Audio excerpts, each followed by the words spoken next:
Hi everyone, welcome to our video. We're excited to share some fun stories and useful tips with you today. Let's dive right in. So, I had this interesting experience recently. I was preparing a big batch of spaghetti carbonara for a local food festival, but I realized I was completely out of spaghetti. Carbonara is a classic Italian dish made with eggs, cheese, pancetta, and pepper. I was really looking forward to showcasing it because it's a favorite around here in Florida, especially at festivals where people enjoy hearty, comforting food. Spaghetti, as you know, is a long, thin pasta that pairs perfectly with a variety of sauces. I often use it for dishes like spaghetti bolognese, spaghetti aglio e olio, and of course carbonara. It's a staple in many kitchens because it's versatile and well-loved. Facing the shortage, I had to get creative. Instead of just swapping out the spaghetti for another type of pasta, I decided to make my own from scratch. I used some flour and eggs I had on hand, and with a bit of kneading and rolling, I managed to create fresh, homemade spaghetti. It was a bit of a challenge, but the end result was fantastic. The fresh pasta had a lovely texture and absorbed the flavors of the carbonara sauce beautifully. Plus, the festival attendees loved the unique twist of having freshly made pasta. That sounds amazing, Maya. I love how you turned a potential disaster into something special. Fresh pasta must have added such a rich flavor to the dish. Absolutely, Sarah. Maya, your resourcefulness is inspiring. I can imagine the fresh spaghetti really made the carbonara stand out. In Texas, we often face shortages too, and creativity in the kitchen is key. I completely agree, Jennifer. Maya, your story reminds me of why I love cookies so much. Turning challenges into delicious opportunities is what makes it exciting. I bet the festival goers were thrilled. That's fantastic, Maya. Fresh pasta has its own charm and flavor. In New York, we often experiment with different ingredients and techniques, and your approach is exactly the kind of inventive cooking that resonates here. When it comes to choosing spaghetti, one of the most important criteria for me is the quality of the wheat. I always look for high-quality durum wheat. It makes such a difference in texture and flavor, especially for dishes like spaghetti al pomodoro.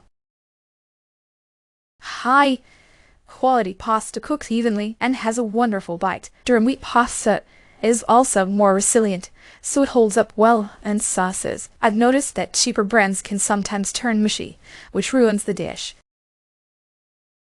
Absolutely, Chloe. Quality is crucial. I'd also consider the cooking time. In Texas, we're often in a rush, so quick cooking spaghetti is a lifesaver. It's important to find a brand that cooks al dente in the time it promises. Spaghetti that overcooks easily can ruin the dish, so I always check the package instructions to ensure it fits my schedule. Once I had spaghetti that claimed to cook in 8 minutes, but it was overcooked in 5. Always test a minute or two before the time on the box. That's a great point, Jennifer. Another criterion for me is the texture. I prefer spaghetti with a slightly rough surface because it helps the sauce cling better. In California, we enjoy lighter, fresh sauces, and having spaghetti that holds onto the sauce makes every bite perfect. I remember buying a brand with a very smooth surface and the sauce just slid off, making the dish less enjoyable. I'm with you, Sarah. Texture is key. I also think about the packaging. In Washington, we have a big emphasis on sustainability, so I look for spaghetti that comes in eco-friendly packaging. It's important to me that the products I buy are good for both my family and the environment. I once found a brand that used compostable packaging, which was a big plus for me. Reducing plastic waste is crucial, especially in a state that values natural beauty.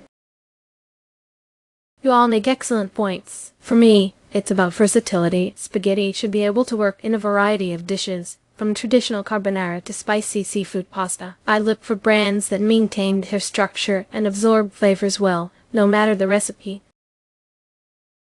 It's important to have pasta that can handle different cooking methods and ingredients. I've tried brands that fell apart in more complex dishes, which is why I test new brands in multiple recipes before committing to them. In California, an alternative to spaghetti that I love is zucchini noodles or zoodles. They're light, healthy, and perfect for summer dishes. I often use them in place of spaghetti for a fresh twist on pasta salads.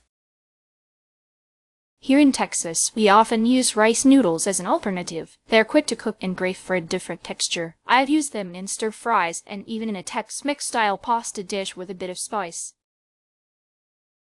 In Washington, we have a lot of people using spaghetti squash. It's a wonderful, low-carb option and has a unique texture that's a bit crunchy but works well with traditional pasta sauces. I love it for a lighter version of spaghetti bolognese. In New York, I've seen a lot of people turning to chickpea pasta. It's high in protein and has a nice, firm texture. It's great for those looking to add more nutrition to their meals while still enjoying their favorite pasta dishes. In Florida, I often recommend using heart of palm noodles. They have a similar texture to spaghetti and are perfect for a tropical twist on pasta dishes. They're also low in calories and carbs, which is a big plus. To wrap up, we had a great discussion today about spaghetti and its alternatives. We talked about the importance of quality, cooking time, texture, packaging, and versatility when choosing spaghetti. We also explored alternatives like zucchini noodles, rice noodles, spaghetti squash, chickpea pasta, and heart of palm noodles. Thank you all for sharing your insights and experiences. Thank you so much for joining us today. We hope you found our discussion helpful and inspiring. See you next time and happy cooking!